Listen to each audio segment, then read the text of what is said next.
जय हिंद। एक बार फिर से स्वागत है आप सभी का हमारे YouTube चैनल में। तो कैसे हैं आप लोग? आई होप कि आप अच्छे होंगे। दोस्तों, जिस वैकेंसी का आप लोग बेसब्री से इंतजार कर रहे थे, हम बात कर रहे हैं एएलपी और टेक्नीशियन के बारे में। इस वैकेंसी का लाखों छात्र बेसब्री से इंतजार कर रहे थे कि ये कब इसका वैकेंसी आएगा। तो फाइनली इसका नोटिफिकेशन रिलीज कर दिया गया है। और आपको ज्ञात हो कि अभी आगामी लोकसभा चुनाव को देखते हुए जितने भी केंद्र सरकार की वैकेंसियां हैं और राज्य सरकार की वैकेंसियां हैं, एक एक जो भी वैकेंसी अभी आने वाला है वो टोटल जो है आपको अब लगातार नए सिरे से देखने को मिलेगा। क्योंकि अब जो है आचार संहिता लगने वाला है, इसलिए आचार संहिता लगने के पहले जितने भी सारे वैकेंसी है वो टोटल रिलीज कर दिया जाएगा। क्योंकि आचार संहिता लगने के बाद कोई भी वैकेंसी नई वैकेंसी रिलीज नहीं होगा, इसलिए चाहे वो केंद्र सरकार की वैकेंसी हो चाहे वो राज्य सरकार की वैकेंसी हो, तो टोटल जो है एक एक करके सारी वैकेंसी को जो है अब रिलीज कर दिया जाएगा। तो आज हम बात कर रहे हैं एएलपी टेक्नीशियन के बारे में, और इसके बारे में हम इस वीडियो में बताऊंगा कि इसमें कितना पोस्ट है और इसका सैलरी, सिलेबस या अन्य पूरी जानकारी इस वीडियो में A to Z जानकारी मैं देने वाला हूं। और आपसे गुजारिश है कि यदि आप हमारे चैनल को पहली बार विजिट कर रहे हैं तो अभी तुरंत हमारे चैनल को सब्सक्राइब करें, क्योंकि ऐसे ही नए नए इन्फॉर्मेशन मैं आपको सबसे पहले देता रहूं। तो चलिए वीडियो को शुरू करते हैं। तो देखिए कि सबसे पहले ये एएलपी का ये पोस्ट रिलीज हुआ है, और इसमें हम टोटल पोस्ट की हम बात करें तो टोटल पोस्ट जो है 5696 पोस्ट इसमें रिलीज किया है। और अभी ये जो नोटिस आया है वो सिर्फ और सिर्फ एएलपी का नोटिस आया है, और टेक्नीशियन का भी हो सकता है आज से कल तक में जो है रिलीज इसका भी कर दिया जाएगा। तो मैं दोनों का जो सिलेबस है वो लमसम सेम ही रहता है, कुछ कुछ भिन्नताएं रहती है। उसके बारे में मैं आपको टेक्नीशियन के बारे में बताऊंगा कि इसमें क्या कुछ रहता है। तो चलिए सब आप वीडियो को एक एक पॉइंट देखेंगे, स्किप नहीं करेंगे, तभी आपको समझ में आएगा। तो सबसे पहले आप देखिए कि अप्लाई डेट इसका क्या है, यानी कि कब से इस फॉर्म को हम अप्लाई कर सकते हैं। तो आपका 20 जनवरी से ये आपका अप्लाई होना स्टार्ट हो जाएगा, और लास्ट डेट की हम बात करें तो 19 फरवरी तक इसका लास्ट डेट रखा गया है। यानी कि एक महीना आपको प्रॉपर समय दिया गया है, एक महीना तक आप इस फॉर्म को अप्लाई कर सकते हैं। इसमें फी कितना लगेगा, इस फॉर्म को अप्लाई करने के लिए आपको कितना पैसा पे करना होगा। तो यदि आप जनरल से हैं, ओबीसी से हैं, ईडब्ल्यूएस से हैं, तो आपको 500 रुपया पे करना होगा। और वही एससी है, एसटी है, पीएच है और फीमेल कैंडिडेट है तो आपको 250 रुपया आपको पे करना होगा। और एक बात आप नोट कर लेंगे कि भारत के किसी भी राज्य से या किसी भी जिले से हैं तो आप इस फॉर्म को अप्लाई कर सकते हो, चाहे आप महिला हो चाहे वह पुरुष हो। और इसके लिए आपको योग्यता जो है क्या रहना चाहिए, क्वालिफिकेशन आपको 10th प्लस ITI होना चाहिए। बस आगे मैं आपको इसे बताऊंगा। तो सबसे पहले एज लिमिट देख लीजिए कि इसमें कितने एज तक जो है इस फॉर्म को अप्लाई कर सकते हैं। तो सबसे पहले एज लिमिट इसमें दिया गया है कि 1/7/2024, यानी कि 1/7/2024 से एज काउंट किया जाएगा। और उस समय आपको न्यूनतम एज जो है आपका 18 साल होना चाहिए, यानी कम से कम एज आपका 18 साल कब पूरा चाहिए, तो 1/7/2024 तक जो है कम से कम आपका 18 साल पूरा होना चाहिए। और अधिकतम एज की हम बात करें तो 30 साल इसमें पूरा होना चाहिए। वहीं आपको एज में छूट भी देखने को मिलेगा, यानी कि इस एज में छूट मिलेगा। यदि आप ओबीसी से हैं तो आपको 3 साल का छूट मिलेगा, वहीं एससी एसटी कैंडिडेट है तो आपको 5 साल का छूट मिलेगा। वहीं हम क्वालिफिकेशन की हम बात करें कि इसमें क्या योग्यता मांगा जाता है इस फॉर्म को अप्लाई करने के लिए। तो सबसे पहले देखिए कि यदि 10th पास किया है आपने और इसके साथ यदि आपने ITI किया है, आप यहां ध्यान देंगे कि 10th के साथ साथ ITI आपने किया है, यानी कि NCVT या SCVT। एनसीवीटी का मतलब हो गया कि नेशनल से या ये केंद्र सरकार की जो है, और एससीवीटी का राज्य सरकार की, यानी कि दोनों तरह के आप यदि ITI किसी भी एक से किए हैं तो आप ये मान्य है। और वहीं आपका जो आप टेक्निकल के हम बारे में बता रहे थे कि टेक्निकल के जो पोस्ट है उसके लिए क्या रिक्रूटता होना चाहिए, तो उसमें 10+2 मांगा गया है। और पीसीएम का मतलब है कि फिजिक्स, केमिस्ट्री, मैथ से यदि आपने जो है 10+2 किया है यानी इंटर किया है तो आप जो है टेक्नीशियन के पोस्ट के लिए अप्लाई कर सकते हैं। और उसका भी जो वैकेंसी है वो 1 से 2 दिन में रिलीज हो जाएगा।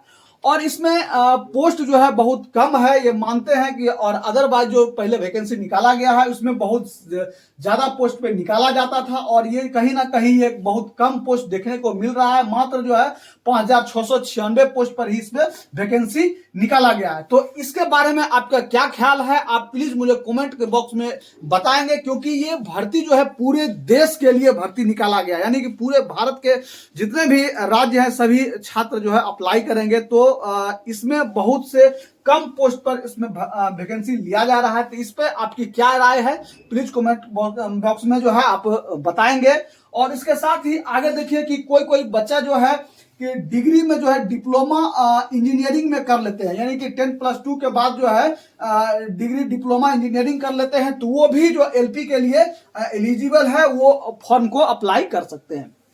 आगे इसका जो, चलिए नोटिस को आपको दिखाता हूं कि जो रेलवे द्वारा ये जारी किया गया है, शॉर्ट नोटिस जारी किया गया है, उसको एक एक पॉइंट पे आपको मैं दिखाता हूं क्या कुछ नोटिस में दिया गया है।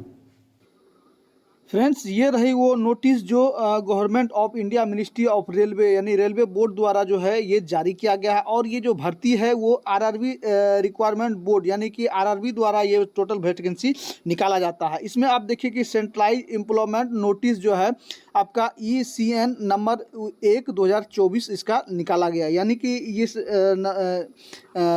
ज्ञापांक नंबर से ही ये वैकेंसी आउट हुआ है। इसमें requirement of assistant loco pilot यानी कि ALP का सिर्फ और सिर्फ वैकेंसी दिया गया है। आप देखिए कि applicants are invited from eligible candidates for the post of assistant loco pilot given in table। और आगे देखिए कि इम्पोर्टेंट डेट्स जो इसमें दिया गया है, यानी कि डेट ऑफ एप्लीकेशन कब से स्टार्ट होगा, 20 जनवरी 2024 से स्टार्ट होगा और लास्ट डेट आपका 19 फरवरी आपका दिया गया है। और वहीं आगे आप देखिए कि वैकेंसी जो टोटल है वो असिस्टेंट लोको पायलट का है। और ये जो पे लेवल है ये 7th पे लेवल में आता है, जो लेवल 2 का जॉब है। और इसमें जो है इनिशियल पे 19,900 इसका पे दिया गया है। और मेडिकल स्टैंडर्ड ए इसमें मांगा गया है। और न्यूनतम एज 18 से अधिकतम एज 30 साल तक मांगा गया। और टोटल वैकेंसी की हम बात करें तो 5,696 पोस्ट में दिया गया है। एज की हम बात करें तो इसमें 1/7/2024 इस तरह से सारा इसमें पोस्ट दिया गया। मेन इम्पोर्टेंट आपको इसमें देखना है कि आप मेडिकल किस तरह से इसमें होगा। तो मेडिकल जो है स्टैंडर्ड ए का मांगा गया है, जिसमें फिजिकली आपको फिट रहना है। और इसमें दिया गया है कि डिडेंट विजन यानी कि कलर विजन जो आपको आई का है वो 6/6 रहना चाहिए विदाउट ग्लास का, विथ फॉगिंग टेस्ट, यानी कि आप जो ड्राइविंग टेस्ट करेंगे तो इसमें जो है आपको 6/6 आपका आई रहना चाहिए। और नियर विजन जो है इसमें 0.6 इसमें विदाउट ग्लास दिया गया है। और must pass test for colour vision और binocular vision, field of vision और नाइट विजन, इसका इस तरह से ये सारा टेस्ट आपको किया जाएगा। इसके बाद आप देखिए यहाँ की क्वालिफिकेशन में टोटल दिया गया है कि जो आप मेट्रिकुलेशन के साथ साथ जो है जो किस किस यदि ITI आपने किया गया है, किस किस ट्रेड से किया है, इतना सारा पोस्ट जो है आपका इसमें मान्यता है। और यहाँ सारे इसमें नीचे आप देखिए कि से टोटल किस दिया गया है, फीस के बारे में दिया गया है। और आगे आप जो है इतने सारे बोर्ड जो देख रहे हैं, RRB अहमदाबाद, अजमेर, बेंगलुरु और भोपाल, भुवनेश्वर, इन सारे बोर्ड से जो है फॉर्म मांगे गए हैं। यहाँ से आप किसी एक बोर्ड में आप जो है इस फॉर्म को अप्लाई करते हैं। और विशेष जानकारी के लिए यदि आप चाहते हैं तो इस नोटिस को मैं अपने डिस्क्रिप्शन में दे देता हूँ, वहाँ से भी आप पूरा इसको देख सकते हैं। तो एग्जाम है वो किस पैटर्न में होता है, तो अब मैं आपको बता दूं कि इसका एग्जाम टाइप जो है वो CBT एग्जाम टाइप होता है, यानी कि कंप्यूटर बेस्ड टेस्ट आपका लिया जाएगा, कंप्यूटर पे टेस्ट लिया जाएगा। तो चलिए सबसे पहले आप जो है इसके सिलेबस के बारे में देख लीजिए। तो सिलेबस के हम बात करेंगे CBT 1, इसमें 2 तरह का आपका एग्जाम होगा। वो पहला होगा CBT 1 और दूसरा होगा CBT 2। तो CBT 1 का हम सबसे पहले सिलेबस देख लेते हैं कि केस में क्या क्या क्वेश्चन पूछा जाता है। तो सबसे पहले आपका टोटल क्वेश्चन की हम बात करें तो 75 क्वेश्चन रहने वाला है। और आपको 1 घंटा का समय दिया जाएगा। और निगेटिव मार्क जो है 1/3 इसमें रखा गया है। इसके साथ रीजनिंग से आपका 20 क्वेश्चन रहेगा, मैथ से आपका 20 क्वेश्चन रहेगा और साइंस से आपका 25 क्वेश्चन रहेगा। और वहीं करंट अफेयर से भी है जो आपका 10 क्वेश्चन रहेगा। उसमें से ज्यादा जो आपका साइंस से ही क्वेश्चन पूछा जाता है। और ये जो आपका CBT 1 है ये सिर्फ क्वालिफाइंग नेचर का है। इसका जो फाइनल मेरिट में जो मार्क्स है वो नहीं जोड़ा जाता है, सिर्फ और सिर्फ जो आपका CBT 2 का ही मार्क्स जोड़ा जाता है। वहीं अब CBT 2 का हम सिलेबस की हम बात करें तो इसमें क्या कुछ दिया गया है। CBT 2 के बारे में, सिलेबस के बारे में हम देख लेते हैं कि इसमें कैसे कैसे क्या क्या क्वेश्चन है। तो सबसे पहले इसमें 2 पार्ट में आपका एग्जाम लिया जाता है। पहला पार्ट 1 हो गया और पार्ट 2, यानी पार्ट ए में आपका जो है 100 क्वेश्चन रहेगा और 90 मिनट आपको समय दिया जाएगा और इसमें भी 1/3 निगेटिव रखा गया है।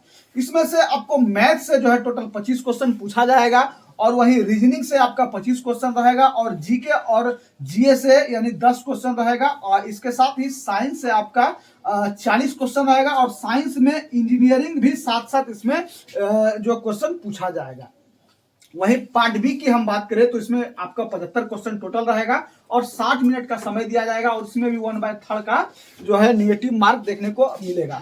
और जो पार्ट बी में जो आपका जो पूछा जाएगा वो सिर्फ और सिर्फ जो है आपका ट्रेड से पूछा जाएगा, यानी ट्रेड से आपका क्वेश्चन रहेगा। ट्रेड से मतलब है कि आपने जो ITI किया है, यानी किस ट्रेड से किया है। यदि आपने फिटर से किया है, इलेक्ट्रिशियन से किया है, डीजल से किया है, अन्य जो भी ट्रेड से आपने किया है उस ट्रेड का जो है क्वेश्चन आपको इसमें पूछा जाएगा और इसका भी जो है क्वालिफाइंग नेचर है। इसका भी जो है फाइनल मेरिट में नंबर नहीं जुटता है और सिर्फ इसमें आपको पास करना है। पास करने के लिए कम से कम आपको 42 नंबर इसमें लाना होगा, तभी आपका जो है फाइनल मेरिट बनेगा। इसको भी अनिवार्य है, सिर्फ और सिर्फ पास होना है इसमें। और उसके साथ ही आप देखेंगे कि फाइनल इसका मेरिट कैसे बनेगा, यानी कि ALP का फाइनल मेरिट कैसे बनेगा। तो सबसे पहले CBT 2 का, ये जो CBT 2 है इसका मार्क्स इसमें जुटेगा और इसका जो है 70% अंक लिया जाएगा। और वहीं ALP में जो है साइको टेस्ट होता है। साइको टेस्ट में जो है आपका जो 30% आपका जो है इसमें जुटेगा। तो दोनों CBT 2 और साइको दोनों को मिलाकर के जो है इसका फाइनल मेरिट जारी किया जाता है। वहीं आपके मन में एक सवाल आ रहा हो कि सर इसका सैलरी इसमें कितना मिलेगा। तो सैलरी की हम बात करें, यदि आप जो चयनित होकर जाएंगे तो मिनिमम सबसे पहले जो सैलरी आपका आएगा तो कम से कम 30 से 32 हजार से आपका जो है ये स्टार्टिंग होगा। और तो आगे जैसे ही 2-3 साल के बाद यदि आप आगे रनिंग में जब चलेंगे ट्रेन लेकर के तो उसका जो TA है, DA है, वो अन्य मिला करके जो है बहुत सारा आपको जो है वेतन मिलने वाला। लमसम जो आपको 60 प्लस आपका वेतन चला जाएगा, 60 प्लस से 70 भी आपका इसमें जा सकता है। तो वेतन बहुत अच्छा मिलता है, सैलरी अच्छा मिलता है, तो इसके लिए आपको घबराना नहीं है और सिर्फ आपको इस पर फोकस करना है। लेकिन इसमें एक डिमेरिट हो गया है कि आपका अभी सीट को लेकर के बहुत से कम इसमें सीट दिया जा रहा है। तो आप एक सीट अपना पक्का समझे, इसको देखते हुए आप जो है इसको तैयारी में लग जाए। इस भर्ती को लेकर के यदि आपके मन में अभी भी कोई डाउट आ रहा है तो आप सीधे मुझे कमेंट करके पूछ सकते हैं या मैसेज या कॉल कुछ भी कर सकते हैं। तो चलिए, यदि आपने अभी तक हमारे चैनल को सब्सक्राइब नहीं किया है तो अभी तुरंत हमारे चैनल को सब्सक्राइब करें, क्योंकि ऐसे ही नई नई इन्फॉर्मेशन मैं आपको सबसे पहले देता रहूं। तो मिलते हैं नई इन्फॉर्मेशन के साथ, नई जानकारी के साथ। तब तक के लिए सभी भाइयों को जय हिंद।